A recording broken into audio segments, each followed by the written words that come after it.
तो जी अस्सलाम वालेकुम। जैसा कि मैंने आपको पिछले वीडियो में बताया था कि जैसे मुझे और क्वेश्चन मिलेंगे तो मैं आपके लिए और भी क्वेश्चन ले आऊँगा जो क्वेश्चन इंटरव्यू में पूछे गए थे, और सारे एक जैसे रिलेटेड ही क्वेश्चन हैं, कोई क्वेश्चन आगे पीछे नहीं है।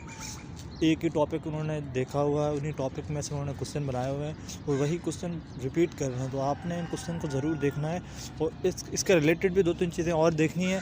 जैसे इन्होंने करेंसी पूछी हुई है, यहाँ पर आगे कैपिटल पूछा हुआ है, तो आपने कैपिटल करेंसी जो इम्पोर्टेंट जितने भी सिटीज़ जितने भी कंट्री इम्पोर्टेंट हैं उनके कैपिटल और उनकी करेंसी ज़रूर देखना है, क्योंकि करेंसीज और कैपिटल वो पूछ रहे हैं वहाँ पे। तो अगर आप ख़ुद भी देख लें और आपको नहीं पता चले तो आप मुझे कमेंट में बता दीजिएगा, और आप लोगों को ज़रूरत है तो फिर मैं आपके लिए एक और वीडियो बनाऊंगा जिसमें मैं आप सबको इम्पोर्टेंट करेंसीज़ कि कौन कौन सी करेंसीज़ इंपॉर्टेंट है ये पूछी जा सकती है, वो और उनके कैपिटल्स और कौन कौन सी कंट्री का कौन सा कैपिटल है, ये मैं आपको और एक वीडियो और बना दूँगा। अगर आप लोगों को ज़रूरत होगी तो आप लोग ज़रूर मुझे कमेंट में ज़रूर बताना कि इस चीज़ की अगर आपको ज़रूरत है तो फिर बता देना। चलते हैं, उनका जो पहला क्वेश्चन था, देखें करेंसी ऑफ इंडिया, इंडिया की करेंसी कौन सी है, तो मैंने सामने लिखी हुई है रुपये है।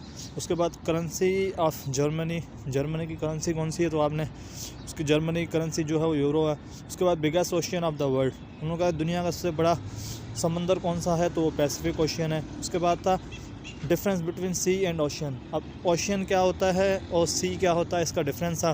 तो आपने ये गूगल से ज़रूर देख लेना है कि ओशियन क्या होता है और सी क्या होता है, तो इसका गूगल से देखकर आपने इसका आंसर देख लेना है। और क्योंकि ये उन्होंने पूछा था कि भाई सी में डिफरेंस क्या है और ओशियन में डिफरेंस क्या है, सी क्या होता है, ओशियन क्या होता है, तो ये आपने गूगल से ज़रूर देखना है। मेरे पास इतना टाइम नहीं था कि मैं आपके लिए यहाँ लिखता, तो मेरे पास टाइम बहुत कम है और इसके लिए मैं नहीं लिख पाया, उसके लिए सॉरी, बट आपने ये गूगल से ज़रूर देखना है। उसके बाद कैपिटल ऑफ टर्की, टर्की का कैपिटल कौन सा है, तो टर्की का कैपिटल जो है वो अंकारा है। अब मैं आपको ये बता दूँ कि टर्की की जो करेंसी है वो लीरा है।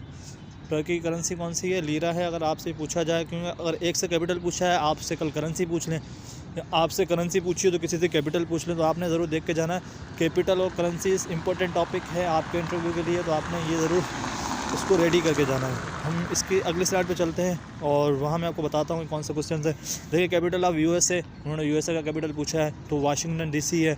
उसके बाद है the longest river of the world, अब वर्ल्ड का लॉन्गेस्ट रिवर कौन सा है, तो वो रिवर नाइल है। आपसे लॉन्गेस्ट पूछें, आपसे शॉर्टेस्ट पूछें कि शॉर्टेस्ट रिवर कौन सा है या सेकंड लॉन्गेस्ट कौन सा है, रिवर नाइल कहाँ पर है, तो ये ऐसे ही क्वेश्चन होंगे। उन्होंने अगर ये क्वेश्चन उठाया है तो इससे रिलेटेड उन्होंने 4-5 क्वेश्चन और भी देखे होंगे, तो आपने रिवर नाइल के रिलेटेड जितने भी क्वेश्चन आपने देखने हैं वो ज़रूर देख लेना। उसके बाद है how much time sunlight takes to at earth, सूरज की रोशनी है वो धरती पे पहुंचने में कितना टाइम लेती है, जो सूरज की रोशनी ज़मीन पे पहुंचने में कितना टाइम लेती है, तो एक कॉमन क्वेश्चन है, ये टॉकिंग क्वेश्चन है, तो आपने याद रखना है कि 8 मिनट 20 सेकंड लेती है।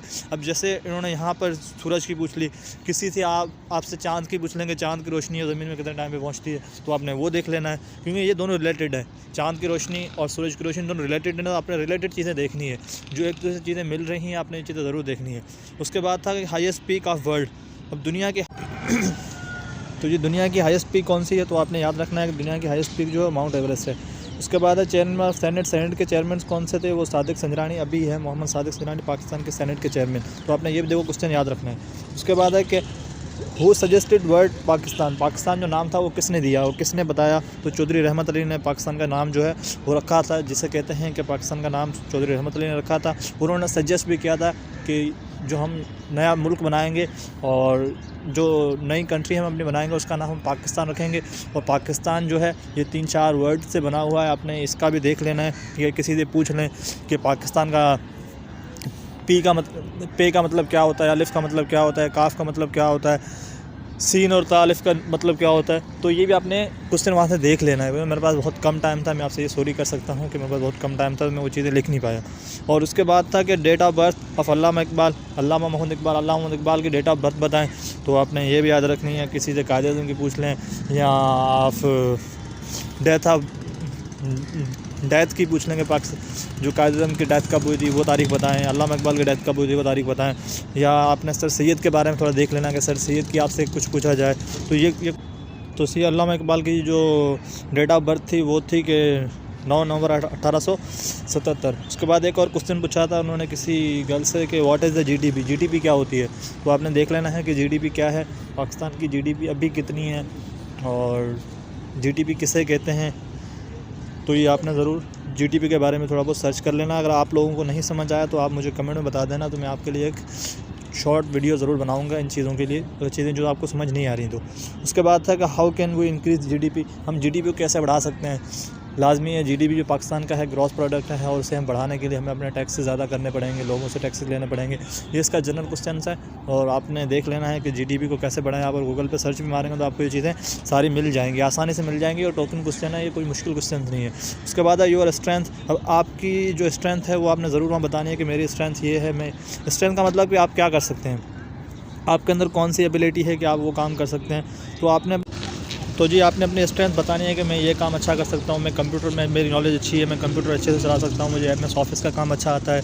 तो ये अपनी स्ट्रेंथ होती है। आपने अपने स्ट्रेंथ स्किल बताएंगे तो आपके चांसेस बहुत बढ़ जाएंगे। उन्हें लगेगा यार चलो ये बंदा काम करने वाला है, इससे काम होगा, या हमारे डिपार्टमेंट में आगे काम भी करेगा।